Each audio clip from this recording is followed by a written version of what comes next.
Is he talking? No, he's not talking. Oh. This is awesome. Can you hear me?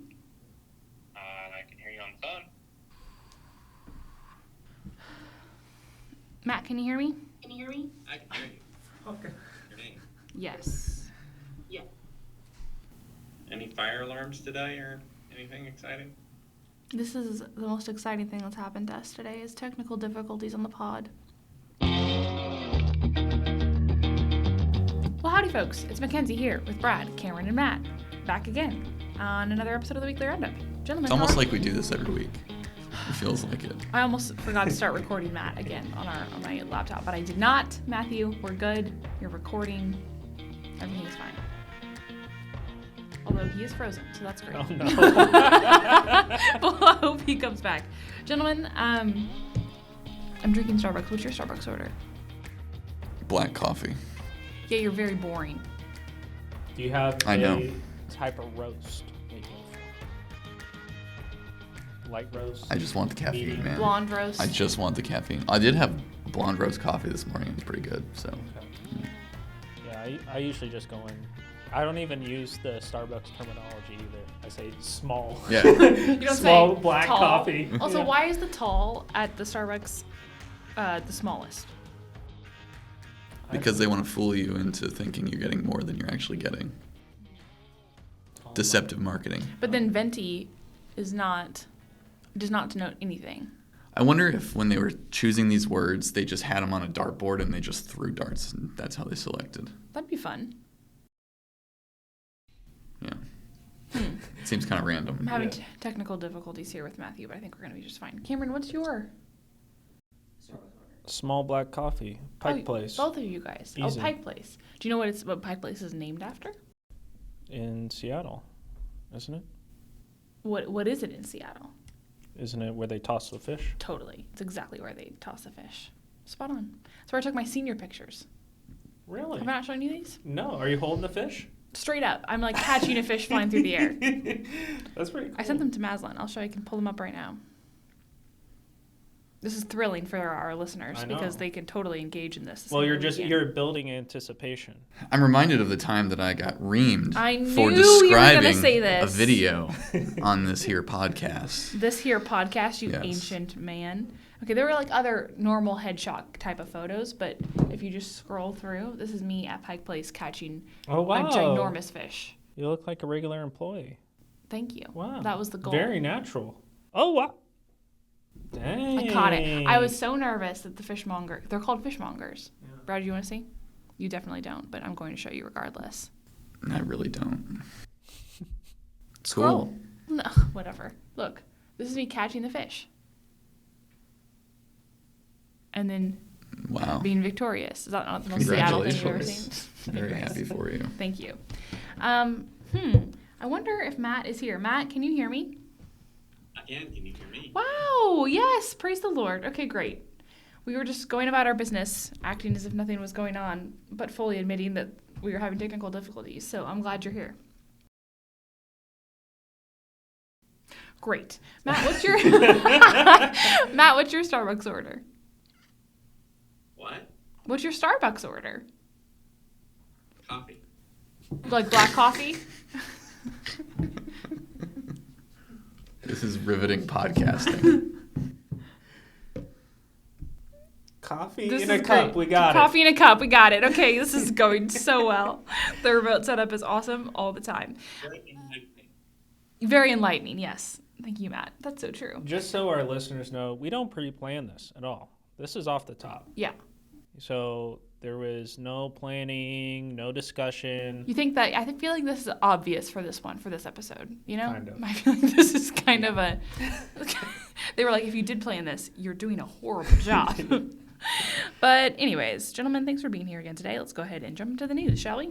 Let's do it. I'm always paranoid because Brad jumps ahead of me now sometimes and makes me start talking about news before I'm ready. Sorry. Great. Cameron, Okay, want to chat? let's do it. Okay. The highly contentious foreign aid and TikTok divestment package was signed into law in D.C. Let us know the details. Yeah, that's right. So this is a $90 $3.5 billion package, which includes the foreign aid, like you mentioned, and then also the TikTok divestment provision. It includes $26 billion for Israel, $61 billion for Ukraine, and $8 billion for the Indo-Pacific region, and that's mostly going to be sent to Taiwan. And in the Senate, before it was sent to President Biden's desk, it passed 79-18, and we saw our Texas senators actually split on the vote. Cornyn voted yes, and Cruz was a no. Cruz put out a press release where he called this, quote, one of the toughest votes I've cast during my years in the Senate. He went on to say, quote, it was a close call, but there are good elements in the bill that I strongly support. In that same press release, he detailed how he supported aid to Israel and Taiwan, as well as the divestment of TikTok, but he expressed concern over one of the aspects of that foreign aid package was $3.4 billion reserved for migration and refugee assistance. And he also went on to say that the package does not address border security. We also saw the leaders in the Senate comment on the passage, with Senate Majority Leader Chuck Schumer saying that the passage of the foreign aid, quote, sends a message to the entire world. We will not turn our back on you. And then on the Republican side, we saw Mitch McConnell, who did vote yes on the package, say, quote, today's action moves this critical national security supplemental one step closer to helping America and our friends to meet the most dangerous array of threats in a generation. And McConnell has been staunchly in support of Ukraine since the inception of the conflict with Russia. What was interesting, though, is, like we mentioned at the top of this, is there was the TikTok divestment element of this package. And we actually saw the CEO of TikTok post a video in response to the bill being passed. And he said, quote, make no mistake, this is a ban on TikTok and a ban on you and your voice. And he went on to say that, quote, we aren't going anywhere.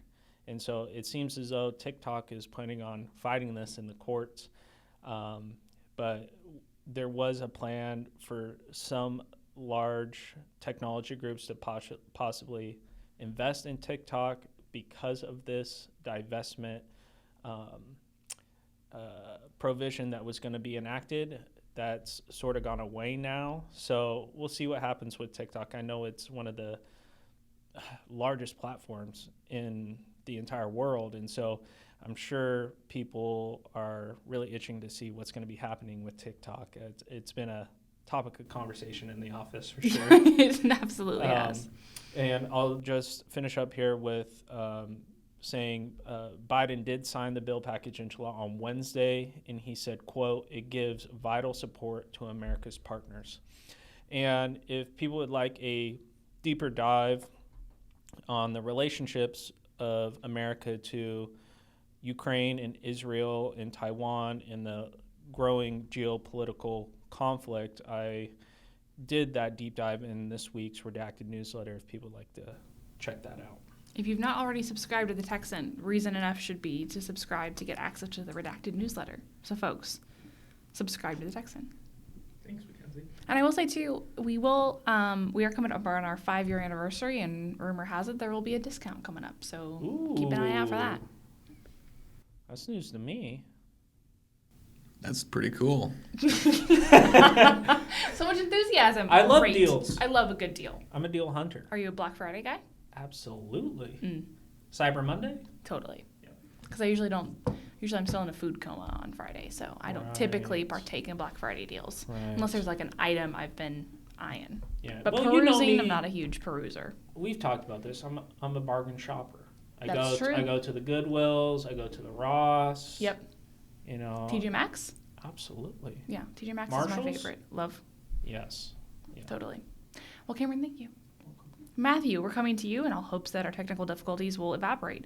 An update on the El Paso border riots, where the local district attorney announced 141 indictments were handed down by a grand jury relating to the March 21st incident. Run through your story.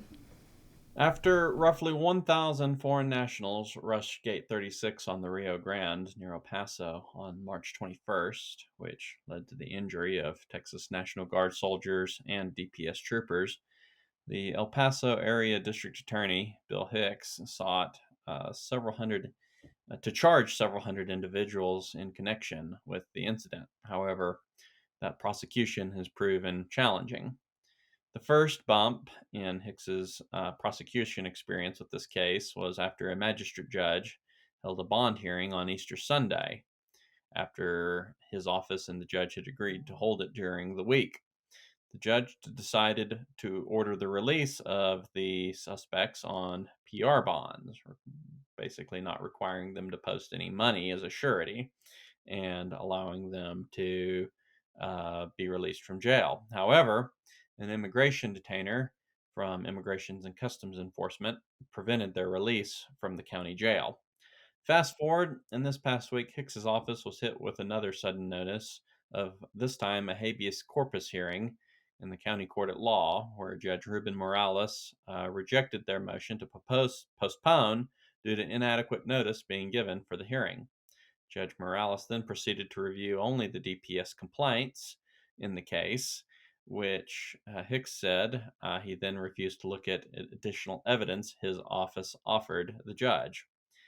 Judge Morales then announced he didn't believe there was sufficient probable cause based on only reviewing the original complaint affidavits and dismissed the rioting charges on 141 suspects.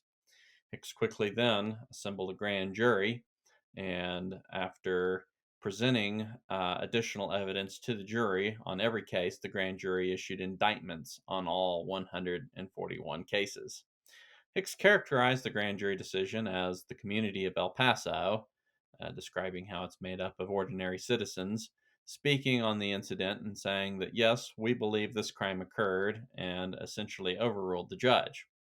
He also emphasized the importance of sending the message that you cannot come to this country, assault our officers and National Guard troops, destroy public property, and expect to be allowed into the country and not face any consequences. Yeah, absolutely, Matt. Thank you for your coverage of that story, and definitely worth checking out Matt's Twitter as well. All sorts of information. They're on, I guess, X, not Twitter. What am I talking about? I use it interchangeably. Yeah, I do too. Oh, well. Matt, thank you so much. Bradley, coming to you. The primary runoff for Texas's 23rd congressional district is grabbing so many headlines. Give us the latest. The big guns are rolling out for Congressman Tony Gonzalez in Texas's 23rd congressional district. The embattled incumbent is seeking a third term. Governor Abbott this week endorsed Gonzalez following Lieutenant Governor Dan Patrick's previous endorsement of the congressman. Also this week, U.S. House Speaker Mike Johnson came into the district and held a fundraiser for Gonzalez that raised about $300K, according to Gonzalez's camp. The incumbent narrowly won election initially in 2020 over Gina Ortiz-Jones. It was a very contentious battleground clash. After redistricting, it was made more comfortably Republican, though it's still, I think it's like an R54 district. So it's not a safe Republican seat, even though it does favor the GOP somewhat. So he narrowly won in 2020, extended his margin in 22, and now he faces a significant primary challenge. There was a field of candidates in the primary itself. I think there were 4 challengers, and in the primary, Gonzalez got like 44 or 45% of the vote. So he was close to avoiding a runoff, but still, it wasn't a razor-thin margin between him and avoiding that. So he had to get 50%. Pushing him to a runoff is Brandon Herrera, who is a popular YouTuber known as the AK guy, and he basically reviews guns. Yeah, give us a rundown of who he is. He's an interesting fellow. So I'm not sure exactly how he got started, but he's been doing it for a while, and he just streams himself firing guns and discussing the details of them, how they're made, the history of them. And there's like a humorous element to Right. his Yeah, content. he's entertaining, Yeah. very entertaining guy.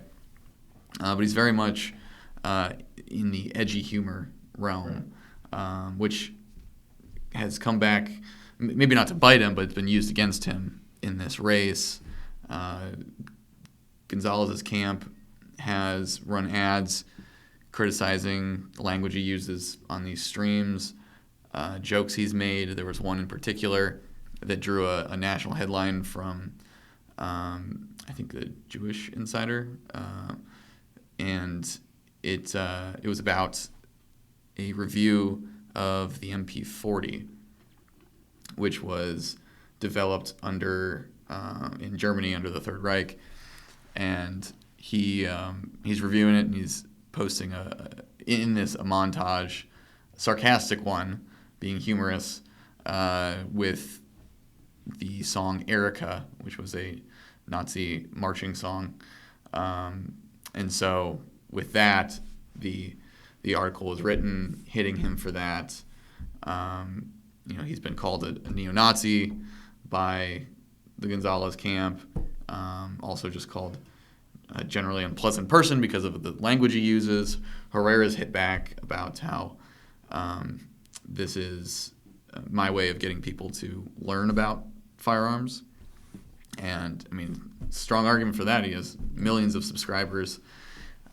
People obviously like that. But really this is a test case of is the edgy internet humor compatible with this curated realm of politics that we see?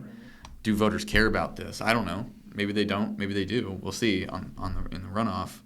But and he's leaned into it, right? He's not shied away from it. Yeah. And even after some of those attacks were levied, he hit back at Gonzalez with a very, I don't remember the expletives used in the tweet, and I won't say them here regardless, but he's leaning into it. Yeah, and he said, he's not shying away. You can't attack me on policy, so you're attacking me on this other stuff. So some interesting dynamics in this race. Obviously, Abbott, Patrick have backed Gonzalez. Mike Johnson obviously did too. On the flip side, you have Matt Gaetz and some of the other congressmen that are similarly aligned with Gaetz have backed Herrera. Herrera himself definitely would be, in the Freedom Caucus if he makes it to Congress or something, caucus around that or group of members around that, and very much anti-establishment, anti-leadership, and it's an interesting race. Then on the other hand, you have the Texas GOP getting actively involved in this because Gonzalez is one of so far 3 Republican officials to be censured ever, I think, by the Texas GOP. The first one was... Which then allows them to campaign against Right. a Republican. Right. The first one was Speaker Joe Strauss. Second one was Gonzalez. And the third one is Speaker Dade Phelan.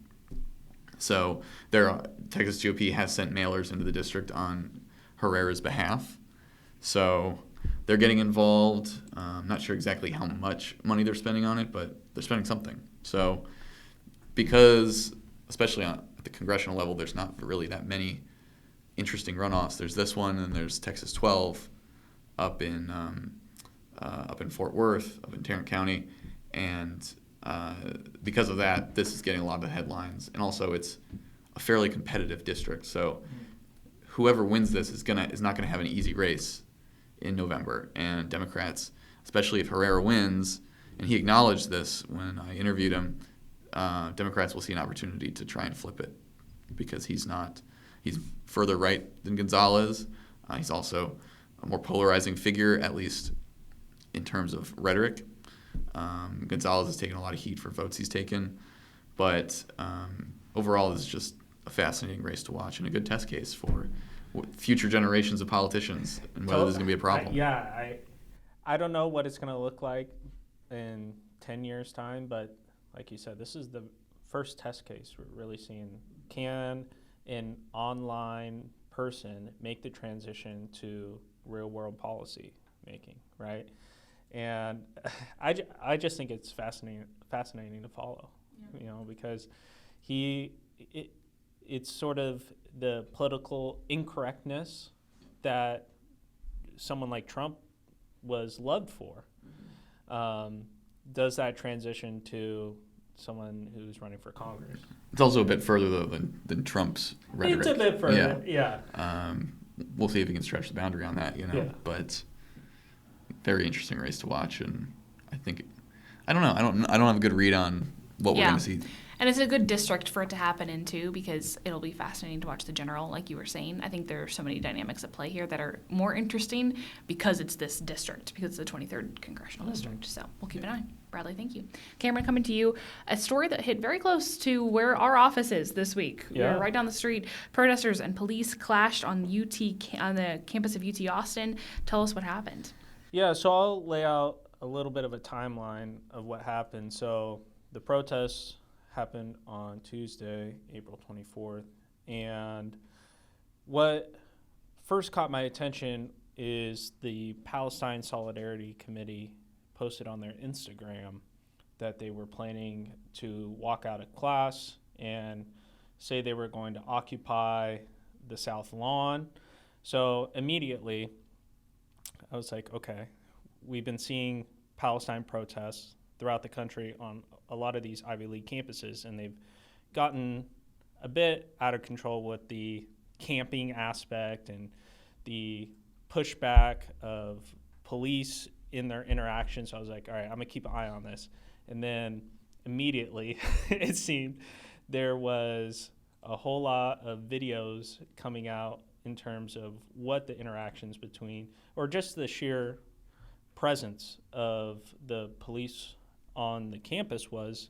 And I can sort of attribute the reaction to the protests on the grounds of Abbott's executive order that was issued just a few weeks ago, how he said there was going to be pushback against anti-Semitism on Texas university campuses.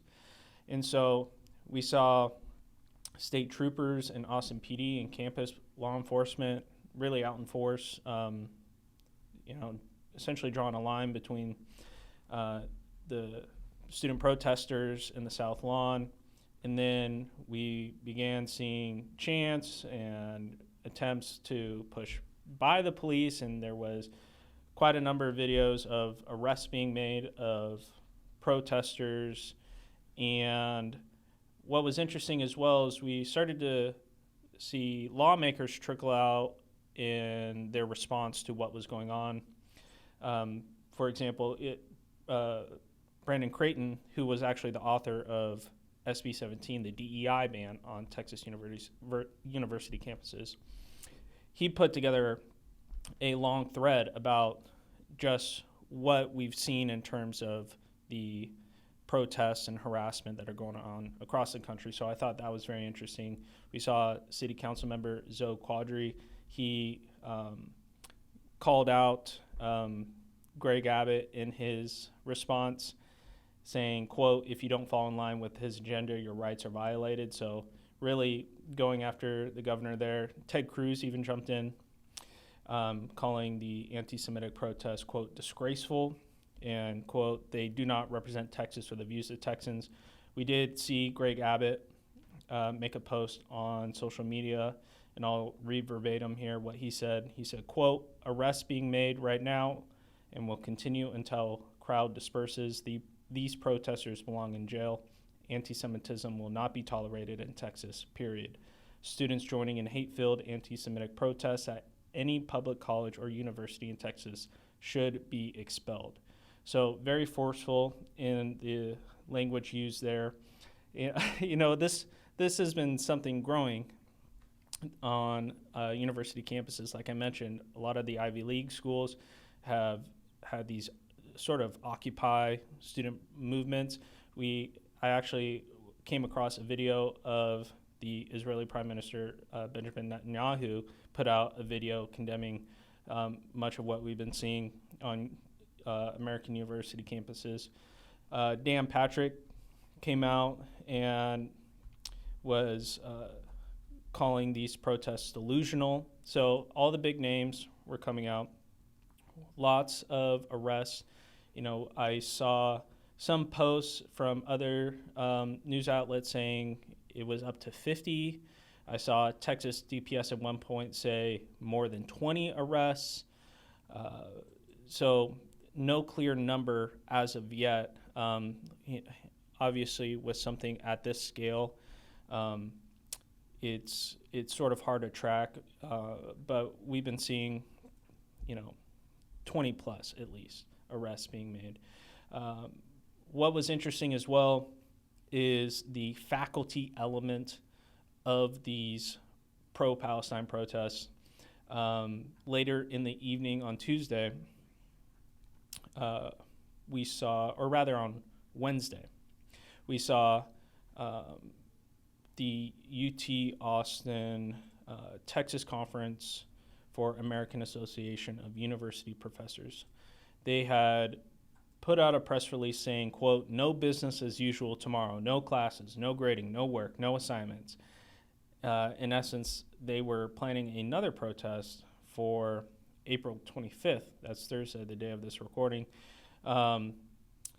We eventually saw the UT Austin president, Jay Hartzell. He put out a press release on the incident saying, quote, "Our rules matter and they will be enforced. Our university will not be occupied." So Hartzell in alignment with Abbott there. And just a last update for you here is the Palestine Solidarity Committee, who planned the initial protest, was planning a second protest for Thursday. That's today. And there was a planned DEI protest as well, being led by some of the faculty, but that was actually canceled. So the Palestine protest wouldn't have any, essentially, competition for people coming out. So lots of things going down. I'm sure many of our listeners and readers have had their eyes glued to what's been going on, because what has grown out of just here in Texas with the protests have caught national headlines because of many of the videos captured have been picked up by national outlets. So this is something we'll continue to monitor Absolutely. as it goes along. Absolutely. It's not going to stop for a little while here. We'll keep an eye on it. Cameron, thank you. Matt, we're coming back to you. The U.S. Supreme Court will take up a challenge from 2 Texas residents against a new rule banning ghost guns. Give us the details. That's right, Mackenzie. 2 Texans are being represented by the Firearms Policy Coalition, which is a gun rights organization that focuses on Second Amendment litigation, in challenging a federal rule banning homemade firearms parts kits, or I should say regulating firearms parts kits. The lawsuit originated out of the Northern Federal District Court of Texas, and the litigants have prevailed at both the district trial court level and the U.S. Fifth Circuit Court of Appeals. Essentially, what the rule says is that Congress, through existing legislation such as the Gun Control Act, etc., wanted to require that firearms contain a serial number so that they can the ownership origin of them can be traced. Secondly, they want firearms to be purchased through regular firearms dealers, where you have to undergo a background check to make sure that you can legally own the firearm, et cetera, et cetera. So the federal government contends that they're not really banning anything, but that it's going to be no different under this rule than it would be for you to go to a gun store and buy a regular gun.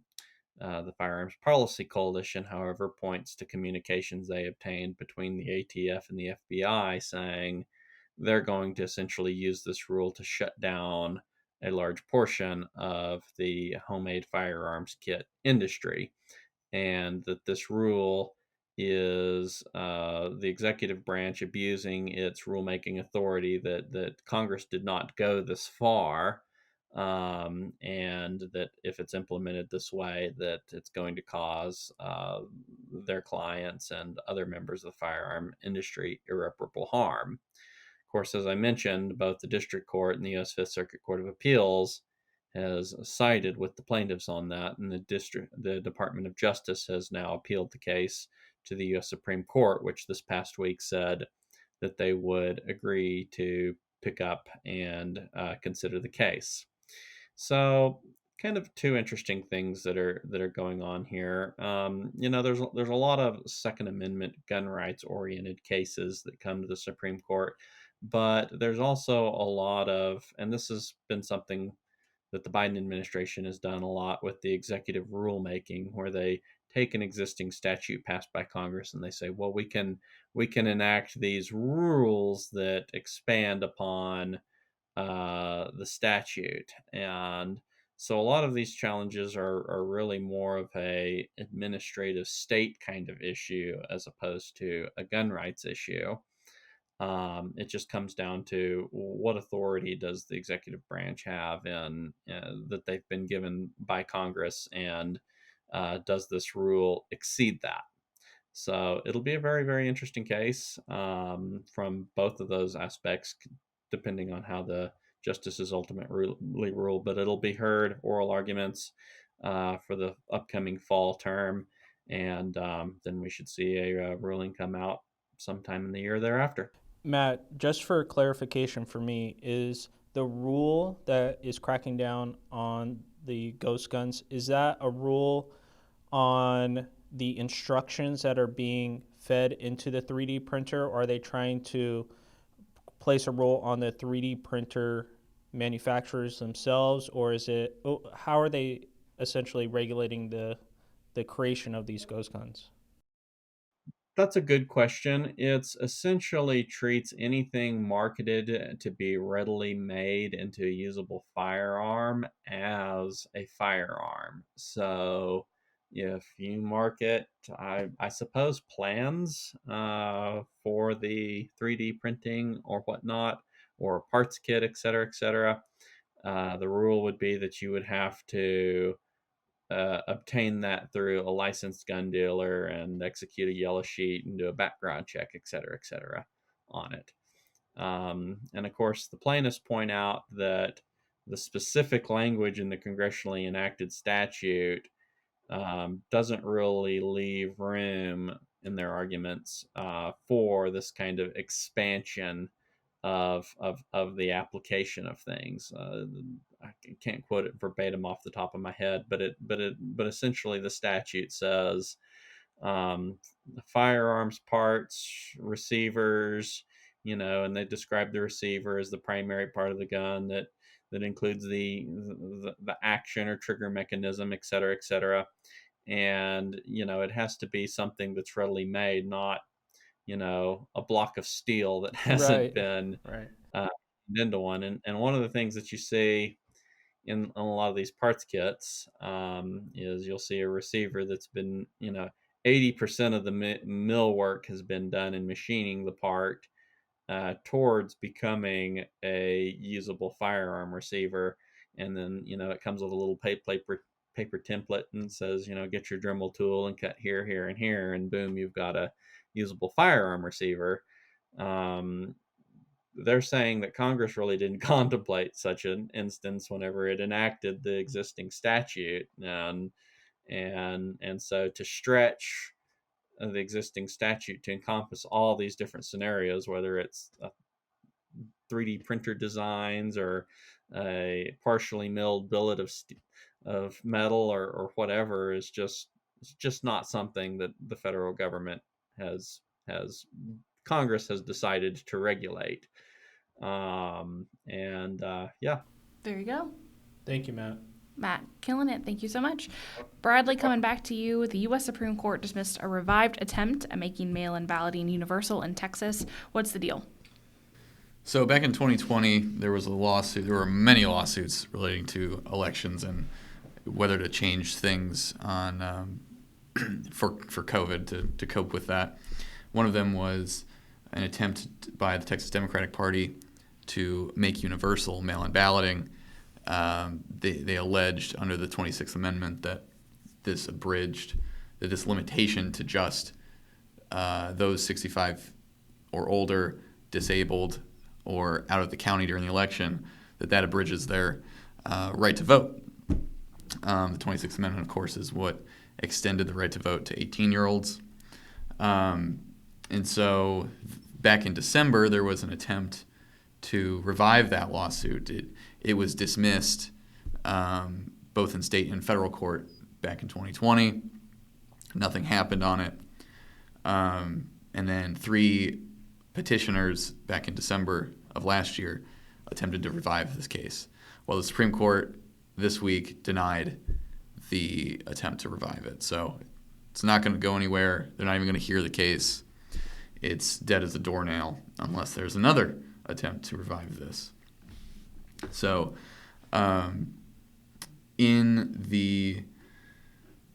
that's where that stands. In the announcement of this, the Office of the Attorney General, they celebrated the denial and took credit for defending the Secretary of State against the attempt to revive this. Within the statement that was put out, Attorney General Ken Paxton said, quote, "Many states irresponsibly and unconstitutionally changed their voting policies prior to the 2020 election. Fortunately, we did things differently in Texas. We fought hard to uphold the Texas law and defend the integrity of elections in this state." Now, that's an interesting statement to make, especially because Texas did change its election laws unilaterally. Governor Abbott extended the early voting by a week back in 2020. He was actually sued by a handful of Republican officials, 2 state senators, then at the time, now he's a congressman, Pat Fallon. Charles Perry also joined it. Agriculture Commissioner Sid Miller was part of this, as was then GOP Chair Allen West. And so if I looked at the history correctly, I don't think the Attorney General's office was that active in defending the Secretary of State in this suit. I couldn't find, it was an expedited request for a temporary restraining order, the lawsuit. That was just dismissed by the Texas Supreme Court. They didn't take it up. They kicked it.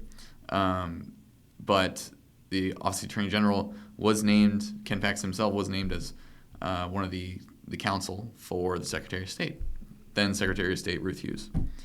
So it's not accurate to say that Texas did things differently, especially when you add the fact that Paxton filed a challenge to 4 states' election results in 2020 on the grounds that they usurped legislative authority to change election code. Very strong argument to make about that. But you know who also did that? Texas. So a bit of an interesting dynamic there, and I'm not sure that it was entirely thought through writing that quote.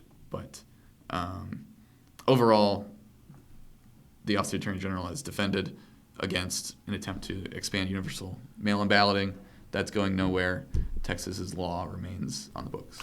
Well, I think that's important context to add because I wasn't familiar with Texas's actions on voting, like you mentioned, during 2020. And so I had to ask you, is this accurate? And you explained exactly what actually happened, because for those not in the state or maybe those not paying attention wouldn't know that additional context. So I think that's important. Good stuff. Bradley, thank you. Cameron, coming to you, Attorney General Ken Paxton, back in the news, and Seattle Children's Hospital have resolved an ongoing legal battle. Run us through your story. Yeah, so Ken Paxton announced an agreement has been reached with Seattle Children's Hospital, which will now, quote, abandon all attempts to do business in Texas. So what happened? Paxton had previously sent a letter to the Washington state-based hospital in an effort to obtain documents related to their alleged violation of the Texas Deceptive Trade Practices Consumer Protection Act. That's a mouthful, but I got it out.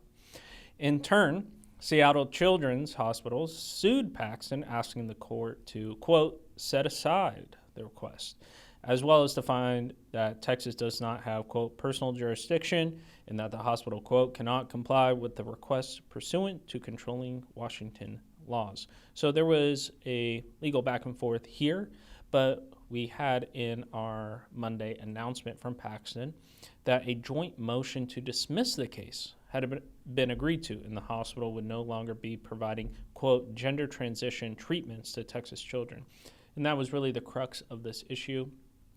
Paxton was seeking to obtain those documents, trying to investigate if Texas children were being treated with gender modification treatments at the Seattle Hospital, Washington state-based hospital, and there was alleged instances where they were sending gender transition treatments to local pharmacies in the state. And so based on our announcement that we got, Seattle Children's will no longer be operating in the state of Texas. There you go, Cameron. Thank you. Matt, we are coming back to you. The Travis County DA faces the second attempt at a citizen-filed petition seeking his removal from office. And while the first petition did fail, this one appears set to take Jose Garza, to trial. Run us through your story. And props to Matt, was the one breaking this story late on a Friday night. Huge news. So props to Matt on that. Well, thank you, Mackenzie. We reported on the first petition seeking Garza's removal by a former Republican candidate, Jason Salazar.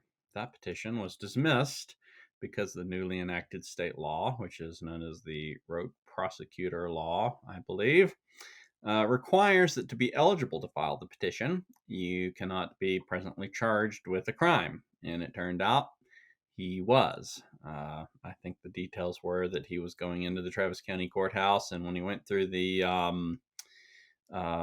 scanners, that sheriff's deputies found some illegal narcotics in his backpack, and so he was arrested and charged with possession of a controlled substance. So it didn't take very long for that petition to be dismissed. But fast forward, and a new petitioner filed almost an identical petition seeking Garza's removal. Travis County resident Betsy, and I'm going to probably mess up this French name, but it's Dupois. Beautiful. I think. Dupois. I think that's pronounced. You did a great job. We're going to stick with it.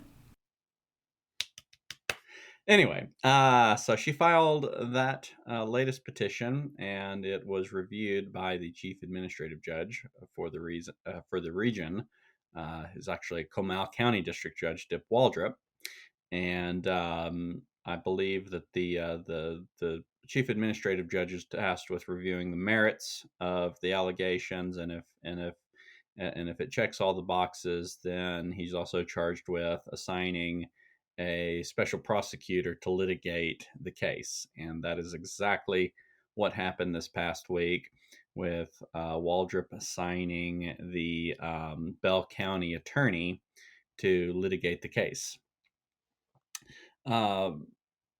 Interesting note about this case, whenever the news broke this past week, that there were a lot of accusations circling around that the motivation for it was part of a Republican/MAGA conspiracy to oust Garza, who is a progressive Democrat. But we ended up speaking with the petitioner, and she said that that is anything but the case. She's definitely not a Republican, and she's definitely not, or she says she's not a Republican and definitely not MAGA.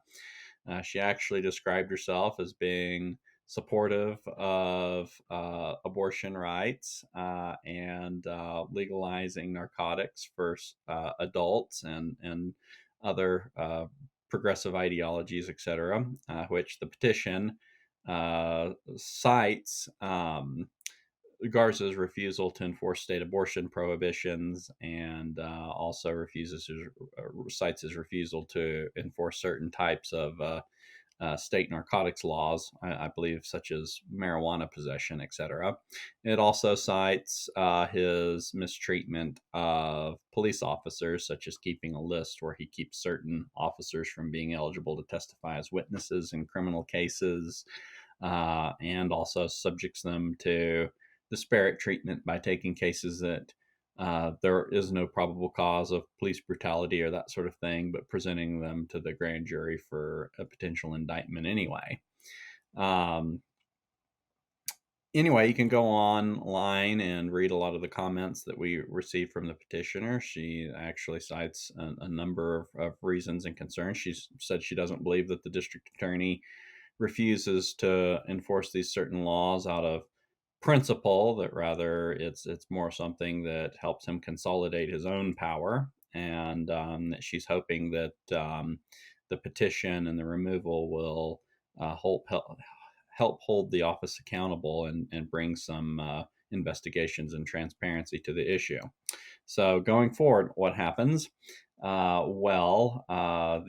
appointed prosecutor on the case is going to review everything and determine whether or not he's going to move forward with it.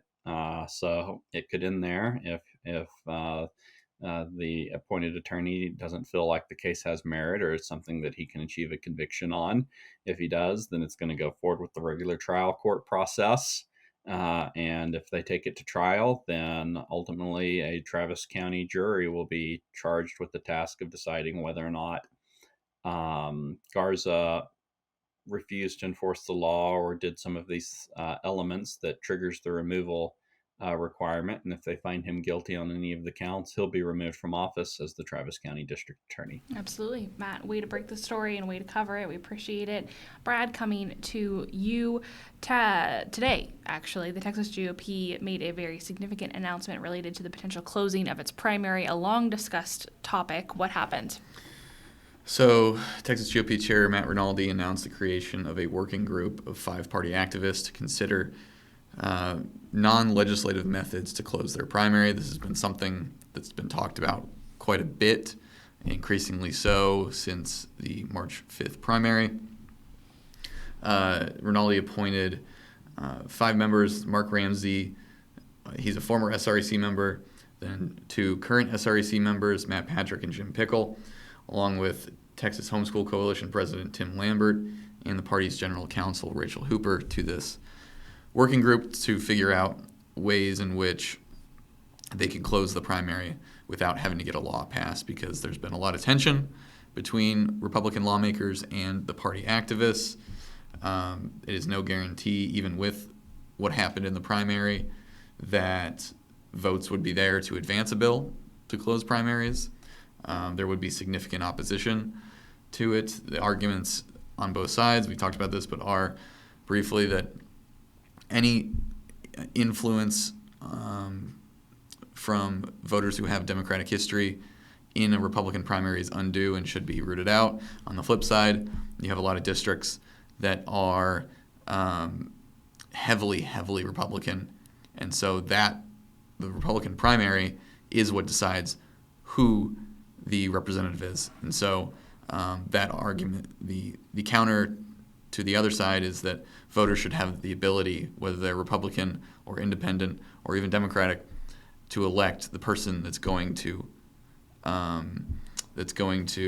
Eventually represent them Yes. in the office.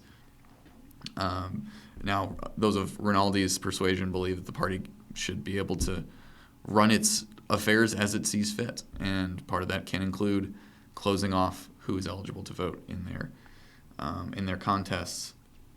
So this announcement is really just a continuation of something that was started last convention in 2022, when the party stripped all explicit mentions of state code from their party rules. So they kept all the requirements laid out in code.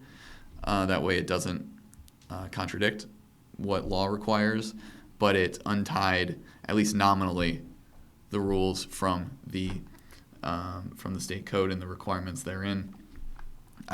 The theory is that it then unties them from the legislature in conducting their party affairs. Really, the strategy here is likely through the courts, as it will probably go. The party will pass at convention some dictate that the primaries, that the GOP primary is closed from now on. You have to register as a Republican in order to vote in the primary, and then it would likely spark a lawsuit and there is a lawsuit that could hold some import on this from the 1980s in Connecticut when the party sued actually to keep its primary open. This would be the reverse, but what the Supreme Court found that the party has right of freedom of association to decide who associates with it, and so do voters. So that could be used in reverse. We'll see. We'll see if the court eventually upholds that, but first you got to get to actually passing the dictate, and it sounds like that's going to happen at convention in some form or fashion. Yeah, absolutely. Well, Brad, we'll keep an eye on it, and convention is inching up closer and closer, so we'll have lots to discuss during and after that for sure. Okay, let's move on to you, Matt. Really quickly, let's hit this story. State police in McAllen conducted a traffic stop that led to the seizure of $2 million in cocaine and the recovery of multiple firearms. Run us through it. That's right, Mackenzie. DPS officers near McAllen conducted a traffic stop on an 18-wheeler. Inside the back of it, they found 90 bundles of cocaine, and they estimated that the street value of it was around $2 million. They ended up arresting 3 men from Mission, Texas, in connection with the investigation. Now, as they continued to investigate further, that led them to a house in McAllen, where they conducted a search, and they turned up numerous firearms, including 3 AR-15s and 1 AK-47 style rifle that were apparently used in connection with the drug trade. So, huge drug and firearm seizure for DPS. It's something that we report on quite frequently. So we encourage you to check out our story and other recent stories where DPS, along with Operation Lone Star, as well as federal authorities, are consistently making big drug busts along the border and large weapons cache seizures. One notable one out in El Paso just a couple of months ago that we reported on, where they seized a lot more firearms, but also thousands of rounds of ammunition and body armor that was being supplied to the Mexican drug cartels. So another part of the border crisis that we continue to report on. Absolutely. Matt, thank you. Cameron, coming to you. Last story, we'll hit it quickly. The City of Austin has added a noteworthy resolution to their May 2nd agenda, coming up quite soon. Tell us what you found. Yeah, so on this May 2nd agenda, the City of Austin will be proposing a resolution to, quote, protect the health, welfare, and safety of transgender residents. This includes the resolution will make it the policy of the city to prohibit the use of city personnel, funds, or resources for investigating, prosecuting, or imposing penalties on transgender or LGBT individuals seeking, quote, gender-affirming health care, or any individual or organization that provides or assists in providing such health care. Other provisions are added into that resolution, including placing, quote, lowest priority to enforce any state laws or regulations that penalize transgender individuals. And this resolution appears to be in the wake or a response, rather, to SB 14, which was passed during the 88th legislative session, which bans gender modification treatments for minor children.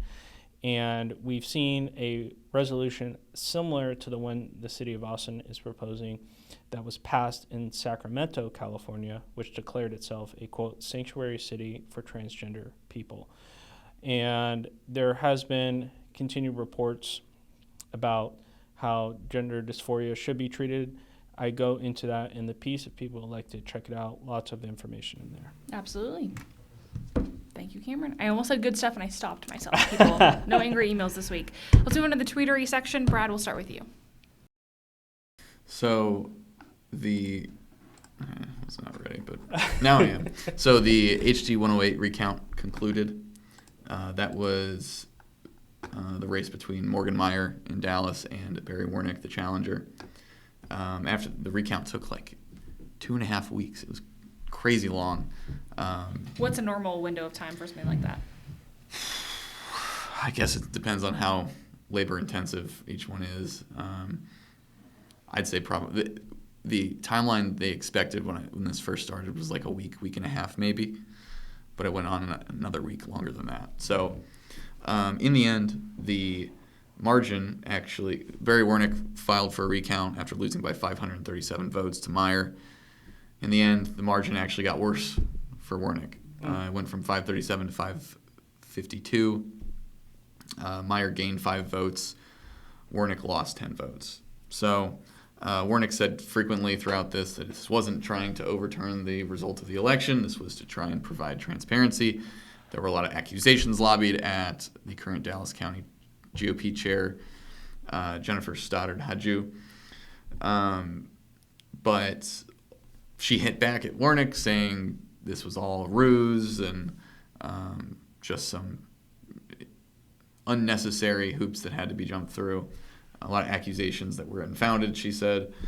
But ultimately, nothing's changed other than the margin of a loss for Warnick, and it got worse. So there's that. There's that. Always love a good recount. Do you? No. Okay. I don't think we have anything for the cold open this week, I'm just realizing. But it's also hard for me to tell what time we're actually at with our podcast currently because of the technical difficulties we've experienced. This is probably the cold open. Yeah.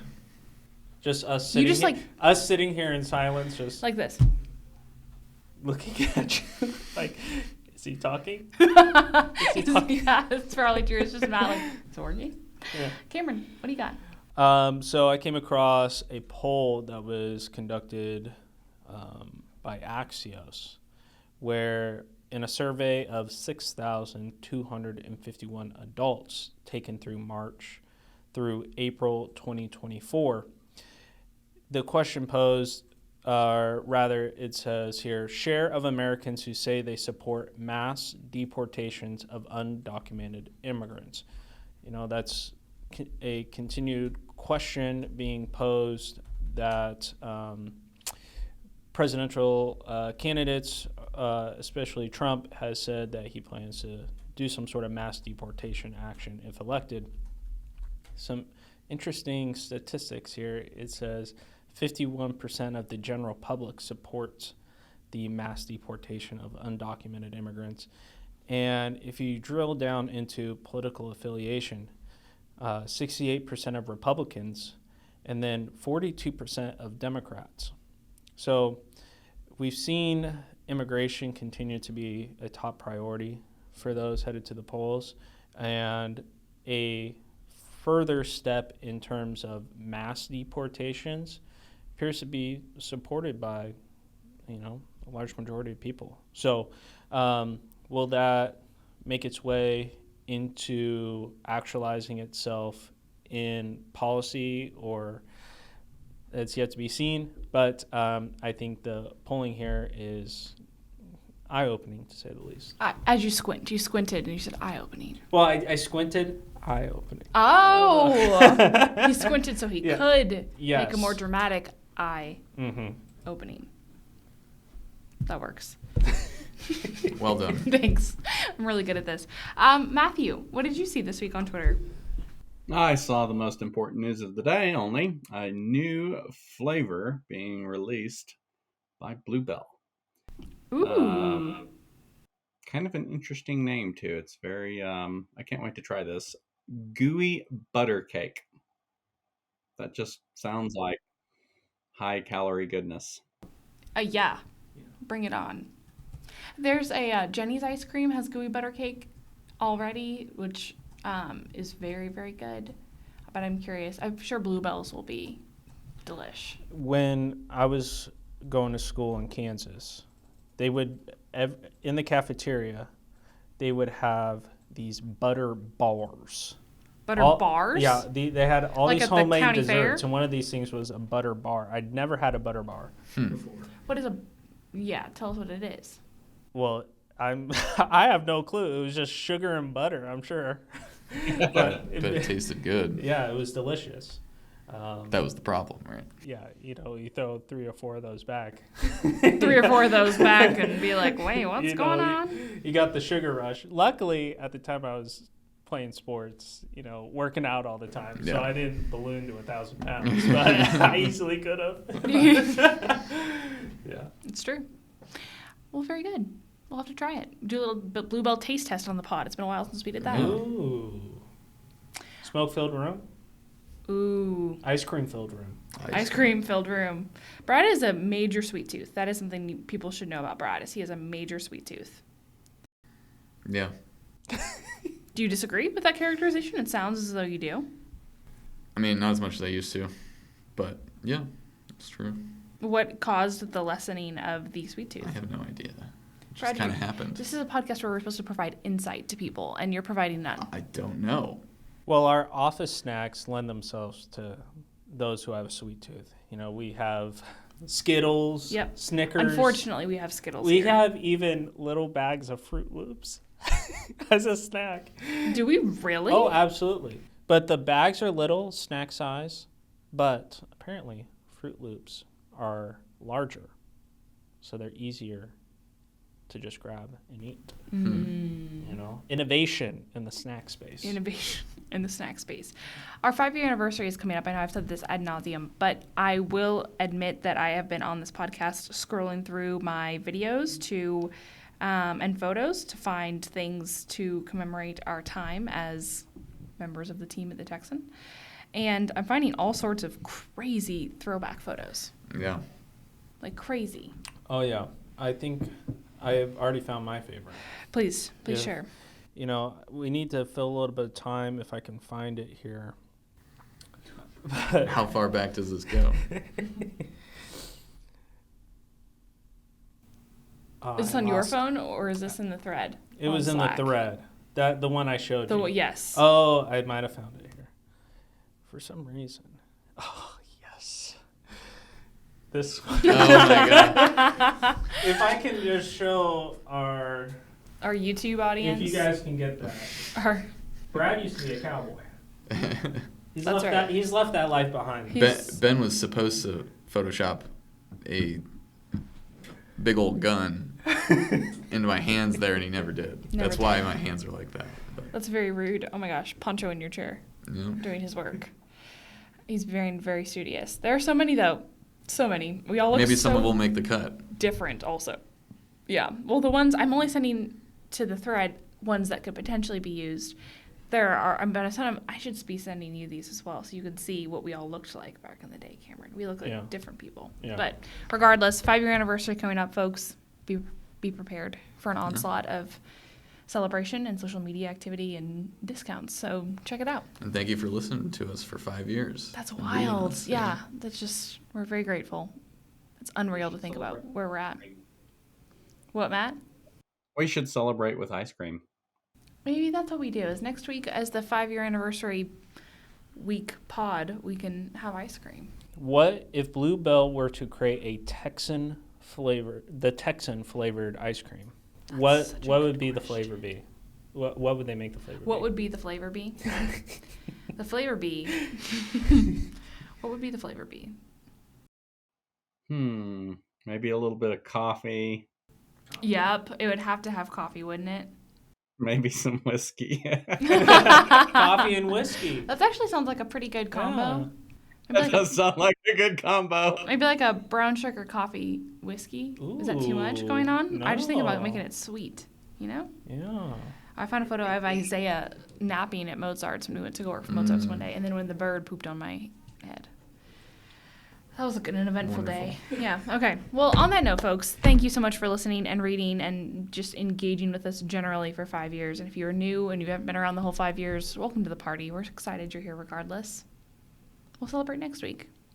Indeed we will. Thanks for listening, and we'll catch you on next week's episode.